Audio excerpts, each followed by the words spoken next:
Hello everybody.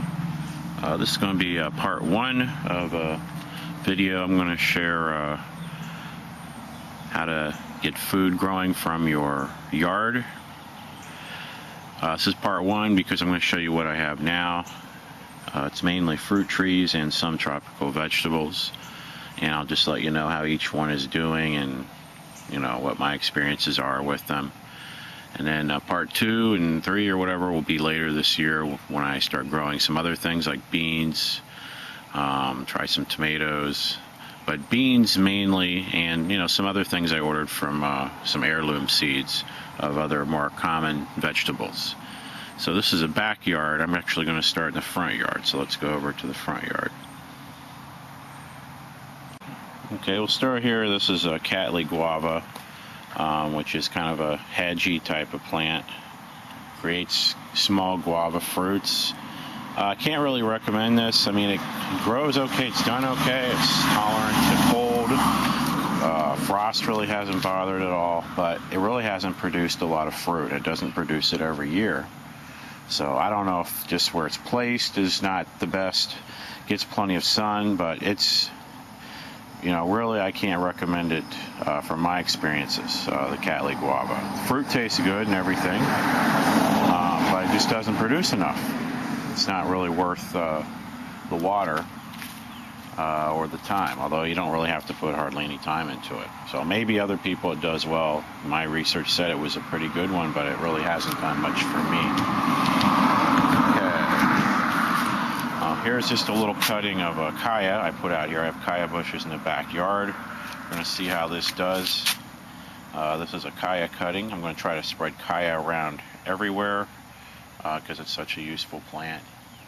And you're supposed to cook it first, but I should be able to spread cuttings everywhere, and that's the plan. Fill every nook and cranny of my front backyard and even side yard with edible plants that you really don't have to do anything with except occasionally water.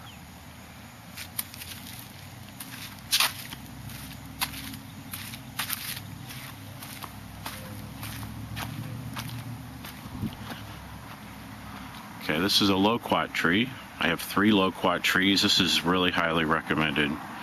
They're drought tolerant, frost tolerant. You don't need to worry about frost. It doesn't bother them at all. A very productive tree. Very productive tree. There's no fruit on it now. They produce in the spring, usually about March, April. This is a very productive tree, produces a lot of fruit. The other 2 produce pretty well too, but this is the most productive. There's another one there and another one there. These are very tough trees. Now, even though they're drought tolerant, you do need to give them some water, especially during the winter if you're not getting much rain, because that will suppress the fruit growth, amount of fruit you'll get if you'll get any. So even though they're drought tolerant, yeah, they'll survive, but they may not produce much fruit if you don't give them some water during the winter especially. But highly recommend. This produces a lot of fruit. I made some jam out of it. It's kind of like apple buttery from the recipe I use. Looks good, but it's a lot of work to make jam. I really can't recommend doing that unless you got a lot of time. But the fruit is very good edible fresh. You can look up loquat. You can see what the fruit looks like and everything. So highly recommend this.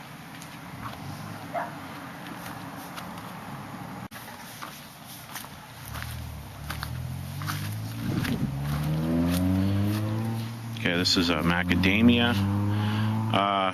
This hasn't produced a single nut in about 4 or 5 years, so maybe it will. Although, wait a minute, I just see, hey, there's a couple right there. I just noticed these. These are the first ones. Wow. Well, it hadn't produced much, at least in 4 or 5 years. That's what it looks like. I didn't mean to pull it off, but it came off. Well, maybe it'll start producing, but like I said, it's taken a long time to get to 2 nuts. So we'll see what happens with this, but it is pretty tough. It's fairly drought tolerant. It's definitely frost tolerant. So, can't recommend it so far, but who knows? Maybe it'll take off and start going. Slowly but surely growing. So this is macadamia.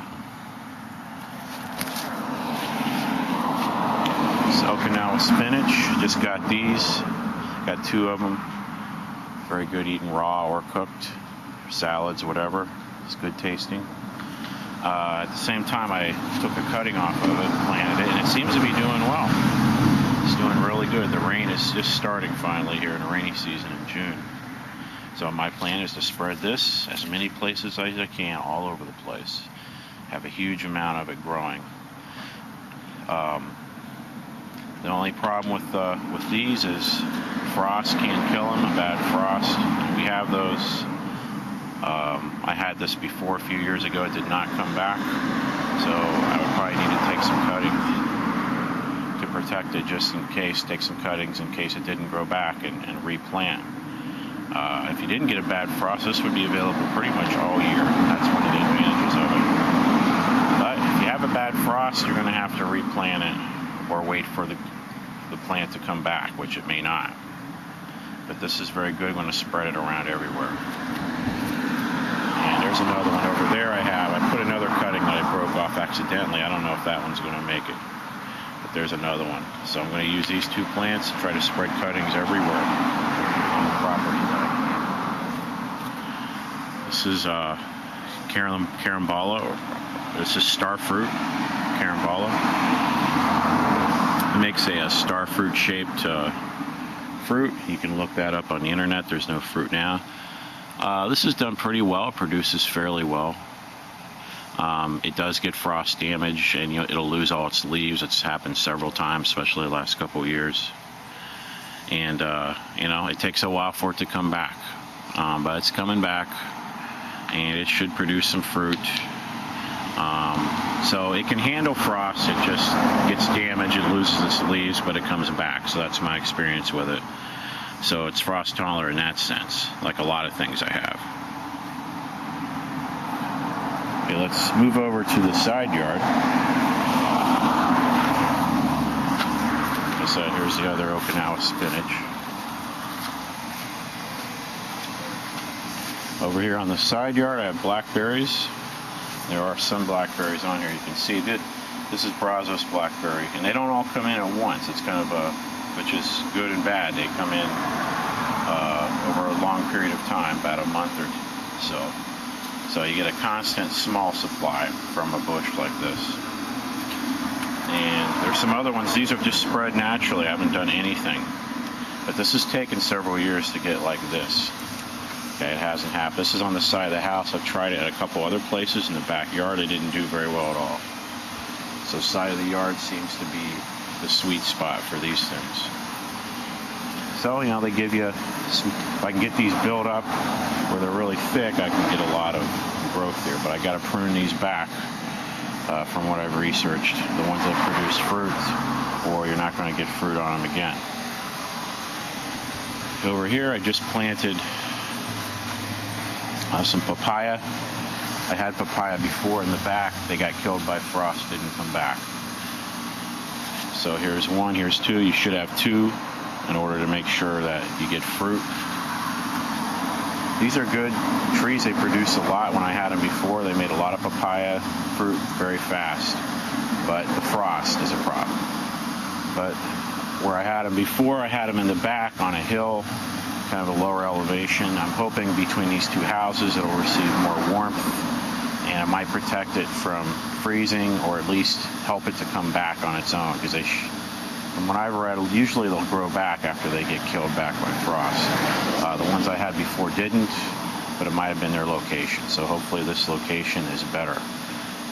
In 6 months, this thing ought to be pretty big. It should produce fruit within a year. A lot of fruit. This one looks bad, but it's coming back.